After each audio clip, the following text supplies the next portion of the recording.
ዕለተ ረቡዕ ሰኔ 25 ቀን 2017 ዓ.ም ጤና ይስጥልን ክቡራን ተመልካቾቻችን እንደምን አምሽታችኋል። ከናሁ ቴሌቪዥን አዳዲስና ወቅታዊ ዜናዎችን ወደ እናንተ የምናደርስበት ጊዜ አሁን ነው። ከሳቱ ዜናዎች ጋር ማርቆስ ጎዳይ ሆነ አብራችሁን ቆዩ።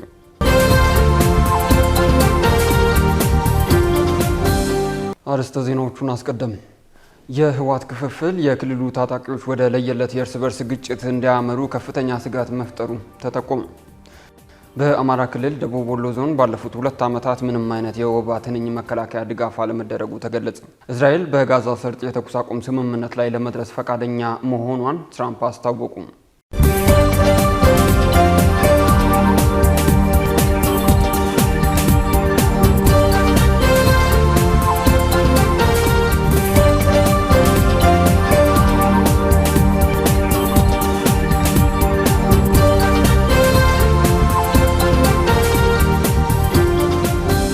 ወደ ዝርዝሮቹ አለፍን። በቅድሚያ የኢትዮጵያ መንግስት ከአበዳሪዎቹ ሀገራትና ተቋማት ጋር ሲያካሂደው የነበረው የዕዳ ሽግሽግ ድርድር መጠናቀቁን የገንዘብ ሚኒስትሩ አቶ አህመድ ሺዴ አስታወቁ።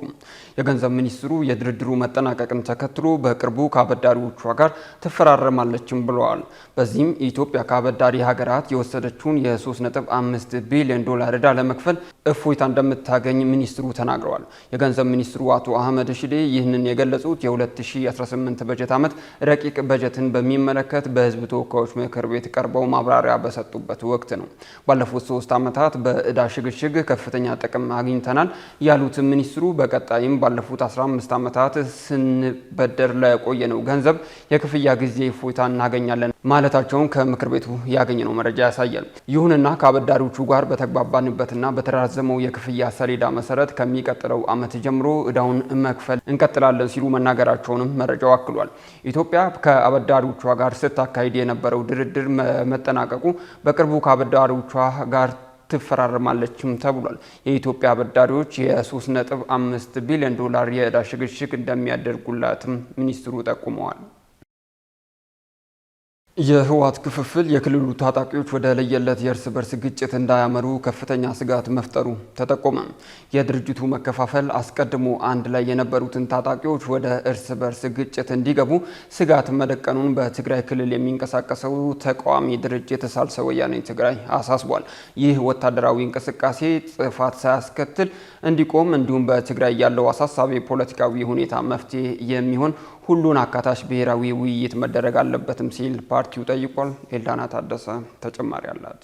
የኢትዮጵያ ፌዴራላዊ መንግስትና ህዝባዊ ወያነ ሓርነት ትግራይ ህወሓት ፕሪቶሪያ ውስጥ የተፈራረሙት የሰላም ስምምነት በተሟላ ሁኔታ ገቢራዊ አለመሆኑ የትግራይ ህዝብ ለጊዜያዊ አስተዳደሩ በተለያዩ አጋጣሚዎች በተቃውሞ እንዲነሳ አድርጎታል። በተጨማሪም የትግራይ ኃይሎች እየተከፋፈሉ ስለመሆናቸው እየተሰማ ይገኛል። አሁን ህወሓት ውስጥ ያለው ልዩነት ድንገት አሁን ላይ የጀመረ ሳይሆን የፕሪቶሪያው የሰላም ስምምነት ሲደረግ በነበረበት ጊዜም ቢሆን በህወሓት ልኡካን መካከል ልዩነት እንደነበረ ከድርጅቱ ውስጥ አዋቂዎች የሚወጡ መረጃዎች ይጠቁማሉ።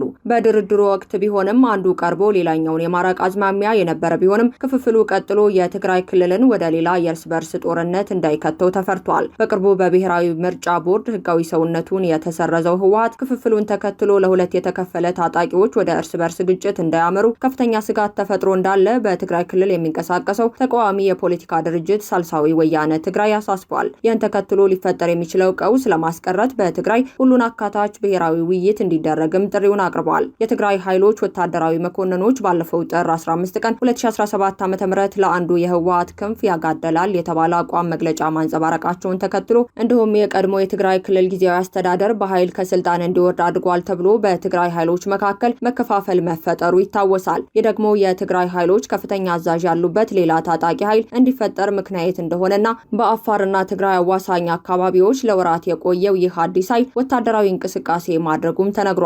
የተለያዩ ፖለቲካዊ አቋም የሚያንጸባርቁ እነዚህ ለሁለት የተከፈሉት አስቀድሞ አንድ ላይ የነበሩ እነዚህ ታጣቂዎች ወደ እርስ በርስ ግጭት እንዳይገቡ የሚል ስጋት በበርካቶች ዘንድ ተፈጥሯል። ይህን ተከትሎ በትግራይ ጫፍ ላይ ደርሷል ያሉት የእርስ በርስ ግጭት ስጋት ወደ ተሟላ ጥፋት ሊያመራ እንደሚችል የሚገልጸው የትናንትናው መግለጫ በትግራይ በተቃዋሚዎች የሚንቀሳቀሰው ሳልሳዊ ወያነ ትግራይ የተያዘው አካሄድ በፍጥነት እንዲቆም ጥሪውን አቅርቧል። የሳልሳዊ ወያነ ትግራይ ህዝብ ግንኙነት ኃላፊ አቶ አብርሃ አጽባህ በሁለቱ ታጣቂ ኃይሎች በኩል እየተደረገ ያለው ወታደራዊ እንቅስቃሴና እየተሰራጩ ያሉ መረጃዎች ፍጥጫው አሳሳቢ ደረጃ ላይ መድረሱን ማሳያ ናቸው ይላሉ። የትግራይ ፖለቲካ በጣም በጣም የከፋ ውሳኔ ብለን የምናስቀምጠው የጥር 15 ከኮር በላይ የሚባሉ ወታደራዊ አመራሮች ያስተላለፉት ውሳኔ ከዛ በኋላ የትግራይን ቁልቁል እየተጓዘች ነው ብለን የምናምነው። ይሄን ኃይል እንደመስተዋለን እናጠፋለን የሚል በጣም የፕሮፓጋንዳ ወሬዎች በዚህ ሳምንት ነበሩና ከነዚህ መነሻ በማድረግ ግጭቱ ሊነሳበት ጫፍ እንደደረሰ የሚያሳይ ግን ብሔራዊ ጉባኤ የሚል አንድ ትልቅ ሀሳብ አለን። ትግራይ ይሄን አሁን ካለችበት አዘቅት የሚያወጣ ነው የሚሉት ሀሳብ እንዲያቀርቡ ብሔራዊ ጉባኤ እንዲጠራ ከተለያየ አካላት ውይይቶች አድርገናል። ይህ ወታደራዊ እንቅስቃሴ ጥፋት ሳያስከትል እንዲቆም እንዲሁም ደግሞ በትግራይ ያሉ አሳሳቢ ፖለቲካዊ ሁኔታዎች መፍትሄ የሚፈልጉ በመሆናቸው ሁሉን አካታች ብሔራዊ ውይይት መደረግ አለበት ሲልም ሳልሳዊ ወያነ ትግራይ አሳስቧል። ከህወሓት ክፍፍል በኋላ የትግራይ ኃይሎች አባላት የነበሩ ታጣቂዎች እንዲሁም ከፍተኛ ወታደራዊ መኮንኖች የተለያዩ ፖለቲካዊ አመለካከቶችን በመያዝ በትግራይ አሉ ያሉትን ስርዓት ለማስወገድ በአፋርና ትግራይ አዋሳኝ አካባቢዎች ራሳቸውን እያደራጁ መቆየታቸውን መረጃዎች ያሳያሉ። በእነዚህና ተያያዥ ጉዳዮች ዙሪያ በቅርቡ ተነጋግረው የነበረው የትግራይ ክልል ጊዜያዊ አስተዳደር ፕሬዝዳንት ጀነራል ታደሰ ወረደ በማንኛውም ፖለቲካዊ ልዩነት በሰላም መፍታት ይገባል ሲሉም ገልጸው እንደነበረም የሚታወስ ነው። ከዚህም በተጨማሪ የታጣቂዎቹን እንቅስቃሴ አሳሳቢ መሆኑን በማንሳት መፍትሄ እንዲበጅለት ቅድሚያ ለሰብአዊ መብትና የዲሞክራሲና ማህበራዊ ፍትህ ድምጽ የተባሉ ሁለት ሲቪል ተቋማት በቅርቡ መግለጫ ማውጣታቸውም አይዘነጋም። በተያያዘ መረጃም በአዲስ አበባ ዩኒቨርሲቲ የኢትዮጵያ ጥናት ኢንስቲትዩት አርብ ሰኔ 20 ቀን 2017 ዓ.ም የትግራይ ፖለቲካ ሊቃን ተሰብስበው የነበረ ሲሆን ከአንጋፋው የህወሓት መስራች ዶክተር አረጋ በርሄ እንዲሁም ደግሞ በፖለቲካ አቋማቸው የተለያዩ የትግራይ ፖለቲከኞች የተሳተፉበት መድረክ ተካሂዷል። በመድረኩ ላይ ጥናታዊ ጽሑፋቸውን ያቀረቡት ረዳት ፕሮፌሰር ሸዊት ገብረ እግዚአብሔር ጉልህ ያሉትን የደህንነት ስጋት ሲያነሱም በትግራይና በኤርትራ መንግስት መካከል በግልጽ ሊበየን የማይችል ግንኙነት የመፍጠር ሙከራ አለ። ህወሓት እንደ ፓርቲና እንደ ጊዜያዊ አስተዳደር ከኤርትራ መንግስት ጋር የሚያደርገው ግንኙነት አደገኛ ውጤት ሊኖረው ይችላል። ግልጽ የሆነ መርህ ላይ የተመሰረተ ግንኙነት አይደለም ማለታቸውን ሪፖርተር አስነብቧል። ይህ ደግሞ በትግራይ ክልል ከፌዴራል መንግስት ጋር የሚኖረውን ግንኙነት እጣ ፈንታ አደጋ ውስጥ የሚከት ሲሆን ከህገ መንግስታዊ አካሄድ እንዲሁም ደግሞ ከፕሪቶሪያው የሰላም ስምምነት አንጻር በክልሉና በፌዴራል መንግስት መካከል ሊኖረው የሚገባውን ግንኙነት የሚጎዳ አካሄድ ነውም ብለውታል። ክልሎች ለወጣቶች የስራ ዕድል ለመፍጠር በሚል ህገወጥ ኬላዎችን እንደሚያቋቁሙ የሚኒስቴር መስሪያ ቤቶች ጥናት አመላከተ። በኢትዮጵያ በክልል ፖሊሲዎች የሚሊሻ መዋቅሮችና ለወጣቶች የስራ ዕድል በሚል 237 ህገወጥ ኬላዎች መቋቋማቸውን የሚኒስቴር መስሪያ ቤቶቹ ጥናት አመላክቷል። ንግድና ቀጠናዊ ትስስር ሚኒስቴርና ከትራንስፖርትና ሎጂስቲክስ ሚኒስቴር በጋራ በመሆን በሚያዝያ ወር 2017 ዓ.ም ባጠናቀቁት ጥናት መሰረት በሀገሪቱ 237 ህገወጥ ኬላዎች መኖራቸው መረጋገጡን አስታውቀዋል። ክልሎቹ ለወጣቶች የስራ ዕድል ለመፍጠር በሚል ህገወጥ ኬላዎችን እንደሚያቋቁሙ በጥናቱ መረጋገጡን የጉምሩክ ኮሚሽን ጠቁሟል። የጉምሩክ ኮሚሽን ይህንን የተናገረው የ11 ወር የስራ ክንውን ሪፖርቱን ከገቢዎች ሚኒስቴር ጋር በህዝብ ተወካዮች ምክር ቤት ለፕላን በጀትና ፋይናንስ ጉዳዮች ቋሚ ኮሚቴ ባቀረበበት ወቅት መሆኑም ተገልጿል። ባለፉት 11 ወራት 19 ቢሊዮን ብር ገቢ መሰብሰቡን የተናገረው ጉምሩክ ኮሚሽን በየክልሎቹ ገመድ እየተወጠረ ገቢ የሚሰበሰብባቸው ህገወጥ ኬላዎች በሀገሪቱ ንግድ ስርዓት ላይ አሉታዊ ተጽዕኖ እያሳደሩ እንደሆነም ተናግሯል። ኬላዎቹ ዘግተው ግብር የሚሰበስቡት የክልል ፖሊሶች፣ የሚሊሻ መዋቅሮች አንዳንድ ቦታ ላይ ደግሞ ለወጣቶች የስራ ዕድል ፈጠራና በወረዳ ግብረ ኃይል ጭምር የተቋቋሙ ኬላዎች እንዳሉም ተገልጿል። ኬላ ይነሳ ተብሎ በመንግስት ደረጃ ቢወሰንም የተለያዩ ሰበቦች የተፈለጉ 283 ህገወጥ ኬላዎች በመላ ሀገሪቱ ተንሰራፍተው ይገኛሉም ተብሏል። በአማራ ክልል ደቡብ ወሎ ዞን ባለፉት 2 ዓመታት ምንም አይነት የወባ ትንኝ መከላከያ ድጋፍ አለመደረጉ ተገለጸ። ይህንንም ተከትሎ በደቡብ ወሎ ዞን የወባ በሽታ ስርጭት መጨመሩን የዞኑ ጤና መምሪያ የወባ መከላከል ፕሮግራም አስተባባሪ አስታውቀዋል። በዚህም በዞኑ 2.2 ሚሊዮን ህዝብ ለወባ በሽታ ተጋላጭ ሲሆን የወባ ስርጭቱም ከዓመት ዓመት እየጨመረ ዘንድሮ 26000 ሰዎች የወባ በሽታ ታማሚ ሆነዋል ነው የተባለው። ሀብታም አያሌው ተጨማሪ አላት። በአማራ ክልል ደቡብ ወሎ ዞን 2.2 ሚሊዮን ህዝብ ለወባ በሽታ ተጋላጭ ሲሆን የወባ ስርጭቱም ከዓመት ዓመት እየጨመረ ዘንድሮም 26000 ሰዎች የወባ በሽታ ታማሚ መሆናቸውን የአማራ ክልል የህብረተሰብ ጤና ኢንስቲትዩት አስታውቋል። በዞኑ ባሉ ቆላማ አካባቢዎች ስርጭቱ ሲጨምር በክልሉ ያለው የሰላም ሁኔታና የወባ ትንኝን ለመከላከል የሚረዱ አጎበርና ኬሚካል በበቂ ሁኔታ አለመገኘት ለስርጭቱ መባባስ ምክንያት ነውም ተብሏል። በደቡብ ወሎ ዞን ከለላ ወረዳ የወባ ማስወገድ አስተባባሪ የሆኑት አቶ ታደሰ አህመድ ለአመታት የመከላከያ ግብአት ማጣታችን ለበሽታው መባባስ ምክንያት ነው ብለዋል። በዚህ አመት ወባ ጨምሯል። እርግጥ ከባለፉት አመታት ማለት ነው። የጨመረባቸው ምክንያቶች አንደኛ ከወቅቱ ከጸጥታ ጋር ተያይዞ ስራውን እንዲርብ እንዲሰራ አደረገው። የአጎበር ማግኘት የሚገባን ከሁለት አመት በፊት ነበረ፣ እስካሁን ድረስ አላገኘንም። አንዱ እሱ የመከላከያ መንገድ ነበር፣ አላገኘንም። ሁለተኛ የኬሚካል ርጭት የሚካሄድባቸው ወደ 3 ቀበሌዎች ነበሩ በየአመቱ ማለት ነው። እነዚህ ቀበሌዎችም ይህ 2 አመት ተደራሽ ማድረግ አልቻልንም። የደቡብ ወሎ ዞን ለወባ ተጋላጭ የሆኑ የማህበረሰብ ክፍሎች ጤና ለመታደግ ከ600 ሺህ በላይ የአልጋ አጎበርና ለስርጭት የሚያገለግሉ መከላከያ ኬሚካሎች ቢያስፈልጉትም ክልሉም ሆነ የፌዴራል መንግስቱ ባለፉት 3 አመታት ምንም አይነት ድጋፍ አላደረገም ሲሉ የደቡብ ወሎ ዞን ጤና መምሪያ የወባ መከላከል ፕሮግራም አስተባባሪ አቶ አሊ ሁሴን ተናግረዋል።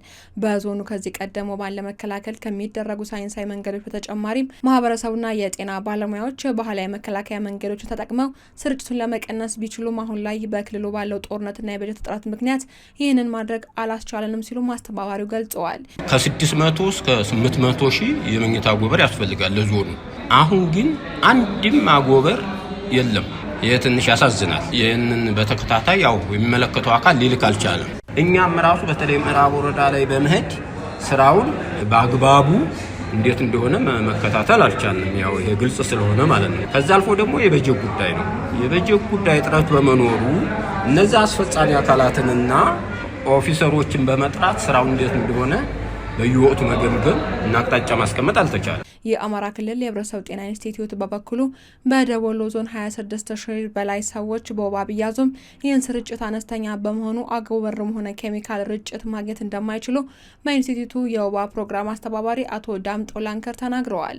ደቡብ ወሎ ዞን እንደ ዞን ለርጭትም ለአጎበርም ብቁ አይደለም። ይህ ማለት ምን መሰለህ፣ አንድ ወረዳ ርጭት የሚያገኘው አመታዊ የወባ ምጣኔው ወይም ደግሞ የስርጭት መጠኑ ከፍተኛ ደረጃ ሲደርስ ነው። የነሱ ወረዳዎች ደግሞ በሙሉ መካከለኛ ስርጭት ነው ያላቸው እንደ ወረዳ ሲታሰብ ማለት። ከፍተኛ ስርጭት ብለን የምንከፍለው ደግሞ አመታዊ የወባ ምጣኔ ከ50 በላይ ሲሆን ነው። አስተባባሪው አክለውም አሁን ላይ በአማራ ክልል ከፍተኛ የኬሚካልና አጎበር እጥረት በመኖሩ ከፍተኛ የወባ ስርጭት ካሉባቸው 40 ወረዳዎች መካከል የኬሚካል ርጭት ማከናወን የተቻለው በ16 ወረዳዎች ብቻ ነው ብለዋል። ደቡብ ወሎ ዞንን ብቻ አይደለም አጎበር ያላገኘ፣ ሌሎች ዞኖችን በመስፈርቱ መሰረት አጎበር እያገኙ አይደለም፣ ርጭትም እየተረጨ አይደለም ማለት ነው።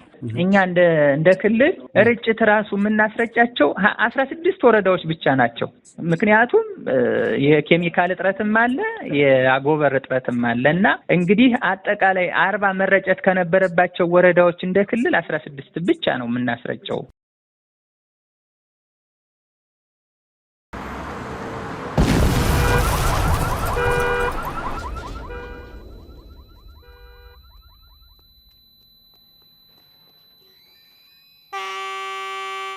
ያልታሰበ ሲሳይ ለባሉካም ለደንበኛም ከአቢሲኒያ ባንክ። ይህ ዕጣ አይደለም፣ ቢዝነስ የሚደጉም ጉርሻ ነው። የቢዝነስ ባለቤቶች ክፍያዎችን በአቢሲኒያ ባንክ የክፍያ አማራጮች በመቀበል እስከ 1.6 ሚሊዮን ብር ጉርሻ ፈሱ። ከሲሳዩ ማንም አይቀርም። ካሸሮችና አስተናጋጆች ተፍ ተፍ ብላችሁ በየዕለቱ እስከ 500 ብር ጉርሻ ወደ ኪሳችሁ። ለደንበኛም ጠብሰቅ ያለ ሌላ ሲሳይ ይዘናል። በአቢሲኒያ ባንክ የሚከፍሉ ደንበኞች በመሃል አዲስ አበባ የመኖሪያ ቤት እድለኛ ይሆናሉ። ማመን ቢከብድም ይህ ሁሉ ከአቢሲኒያ ባንክ። አቢሲኒያ የሁሉም ምርጫ። ደንብና ሁኔታዎች ተፈጻሚነት አላቸው።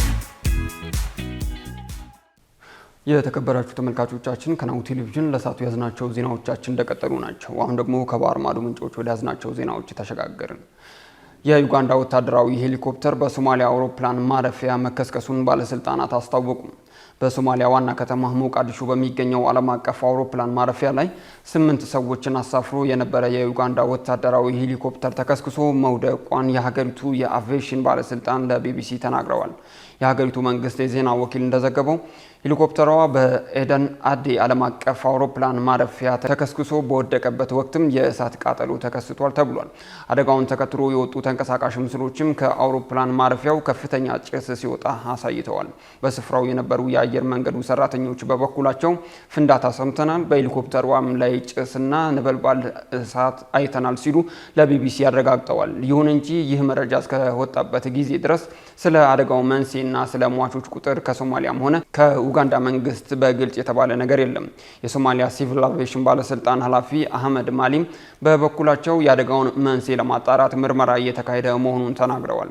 የኡጋንዳ ጦር 11,000 የአፍሪካ ህብረት ኃይል አካል ሲሆን መንግስት ከአልቃይዳ ጋር ግንኙነት ያለውን የአልሸባብ ቡድንን ለመዋጋት የሚረዳው እናም በሶማሊያ ውስጥ ከ20 ዓመታት በላይ አሰቃቂ ውጊያዎችን ሲያደርግ መቆየቱን ዘገባው አክሏል።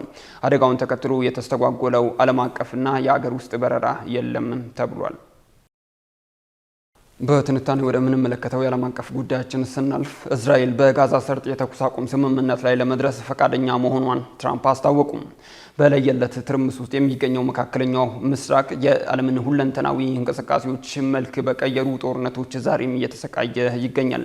በጋዛ ሰርጥ ዘላቂ ሰላምን ለማምጣት ያስችላል የተባለለትን የተኩስ አቁም ለመፈራረም የእስራኤል ፈቃደኝነትን ቢገለጽም ሐማስ ግን በጉዳዩ ዙሪያ ምንም አይነት አስተያየት ከመስጠት ተቆጥቧል። በሌላ በኩል ሁለቱን ተፋላሚዎች የማሸማገል ሙከራ የምታደርገው አሜሪካ ለእስራኤል የ$510 ሚሊዮን የጦር መሳሪያ ሽያጭ ለመፈጸም መወሰኗም ታውቋል። ይህንን ርዕሰ ጉዳይ ለዕለቱ የዓለም አቀፍ ትንታኔ መርጠን አዘጋጅተነዋል።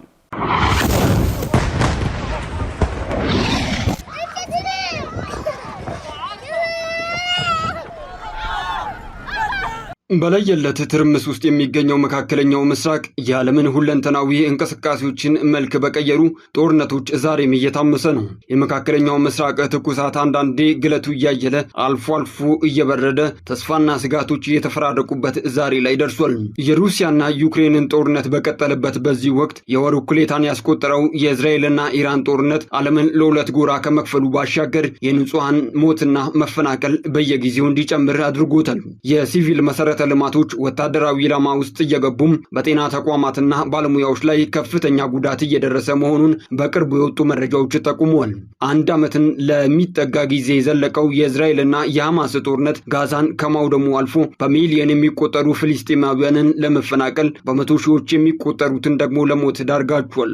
ጋዛን ወደ ምድረ በዳነት የቀየረውን ይኸው ጦርነት ለማስቆም በርካታ ጥረቶች ቢደረጉም ሳይሳካ ቀርቷል። ለንጹሐን የሰብአዊ አቅርቦት ተደራሽ ለማድረግ በማሰብ የተኩስ አቁም ስምምነቶች ቢደረጉም በሁለቱ ተፋላሚ ኃይሎች ሲጣሱ ቆይቷል። ነገር ግን አሁን በጋዛ ለሚገኙ ፍልስጤማውያን ተስፋን የሚሰጥ መረጃ ተሰምቷል። እስራኤል በጋዛ ሰርጥ ስትፈጽማቸው የነበሩ የአየርና የመሬት ጥቃቶችን ለ2 ወራት ለማቆም መስማማቷን ታውቋል።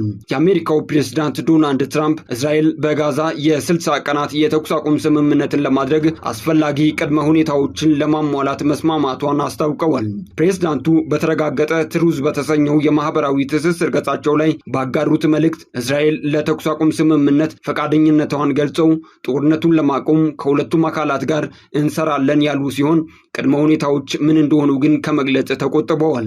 ሰላምን ለማምጣት በጣም ጠንክረው የሰሩት ኳታራውያንን እና ግብፃውያንን የመጨረሻውን ምክረ ሀሳብ ያቀርባሉ። ሐማስ ይህንን ስምምነት ይቀበላል ብዬም ተስፋ አደርጋለሁ፣ ምክንያቱም ከዚህ በኋላ የተሻለ አይሆንም እየባሰ እንጂ የሚሄደው ሲሉ ትራምፕ መልእክታቸውን ጽፈዋል።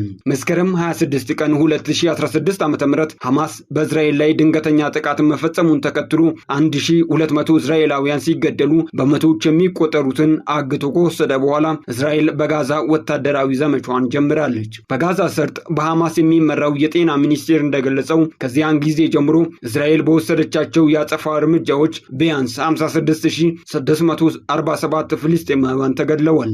ይህ የፕሬዝዳንት ዶናልድ ጄ ትራምፕ መልእክት የተሰማው በሚቀጥለው ሳምንት ከእስራኤሉ ጠቅላይ ሚኒስትር ቤንያሚን ኔታንያሁ ጋር የሚያደርጉት ውይይት እየተጠበቀ ባለበት ወቅት ነው። ይሁን እንጂ ሐማስ የተኩስ አቁም ስምምነቱን ይቀበል አይቀበል ይህንን ዘገባ እስካጠናቀርንበት ጊዜ ድረስ የሰጠው አሉታዊው ይሁን አዎንታዊ ምላሽ ግን የለም። ፕሬዝዳንት ትራምፕ የሁለቱን ውይይት በጣም ጠንከር ያለ እንደሚሆን ጠቁመዋል።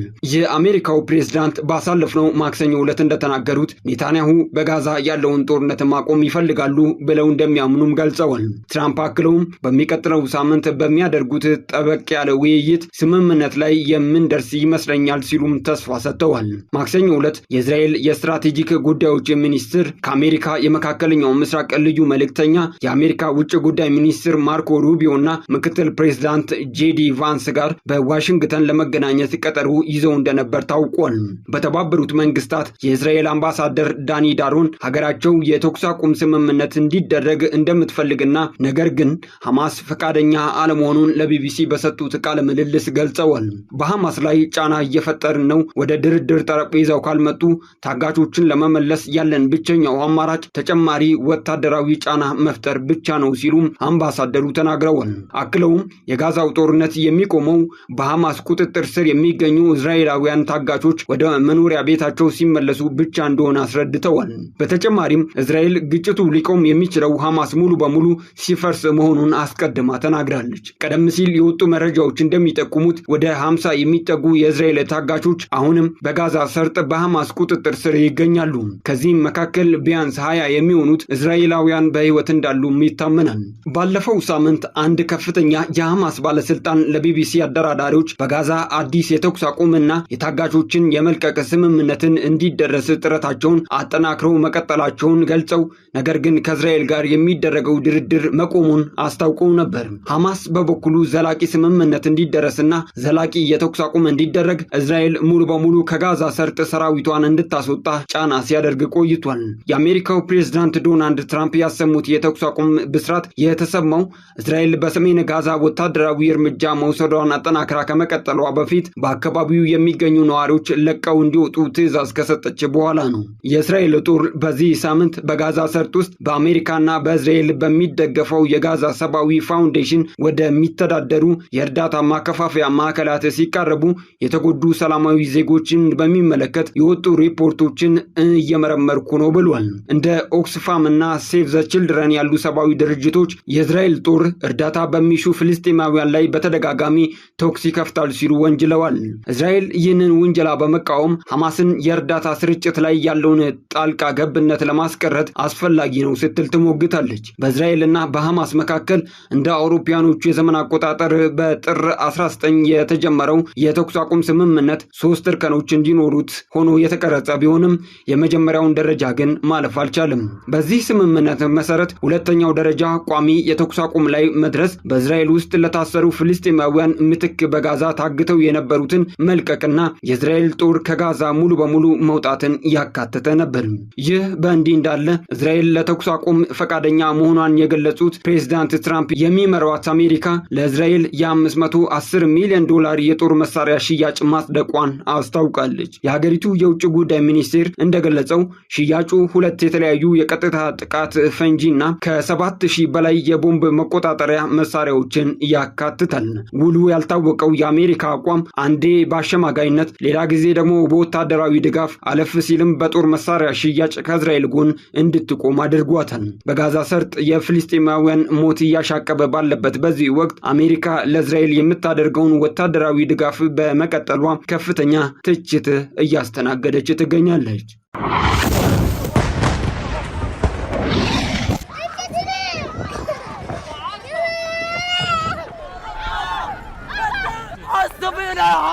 Help us, God, help us, O Arabs, he screams. በመጨረሻ ፕሬዝዳንት ትራምፕ በጃፓን ላይ እስከ 35 በመቶ ታሪፍ ሊጥሉ እንደሚችሉ አስጠነቀቁ። የአሜሪካ ፕሬዝዳንት ዶናልድ ትራምፕ በሁለቱ ሀገራት መካከል የታሪፍ ስምምነት ላይ ለመድረስ የተቀመጠው ቀነ ገደብ ከመጠናቀቁ በፊት መግባባት ላይ የማይደረስ ከሆነ በጃፓን ላይ ከ30 እስከ 35 በመቶ ታሪፍ እንደሚጥሉ ዝተዋል። ይህም በፈረንጆቹ ሚያዝያ 2 ቀን በዓለም ዙሪያ ባሉ አገራት ላይ ከፍተኛ የገቢ ቀረጥ ባወጁበት ወቅት ጃፓን ላይ ከተጣለው የ24 በመቶ ታሪፍ የበለጠ ይሆናልም ተብሏል። በአብዛኞቹ የንግድ ሀገሮች ላይ ተጥሎ የነበረው ታሪፍ ከዋሽንግተን ጋር የሚደራደሩበት ጊዜ ለመስጠት በሚል ለ90 ቀናት ወደ 10 በመቶ ዝቅ ብሎም ነበር። ይህ የእፎይታ ጊዜ በሚቀጥለው ሳምንት ረቡዕ የሚገባደድ ሲሆን ፕሬዝዳንት ትራምፕ ቀነ ገደቡን የማራዘም ሀሳብ እንደሌላቸው ተናግረዋል። ትራምፕ ከቶኪዮ ጋር ስምምነት ላይ መድረስ ስለመቻሉ ጥርጣሬ እንዳላቸው ቢቢሲ ዘግቧል።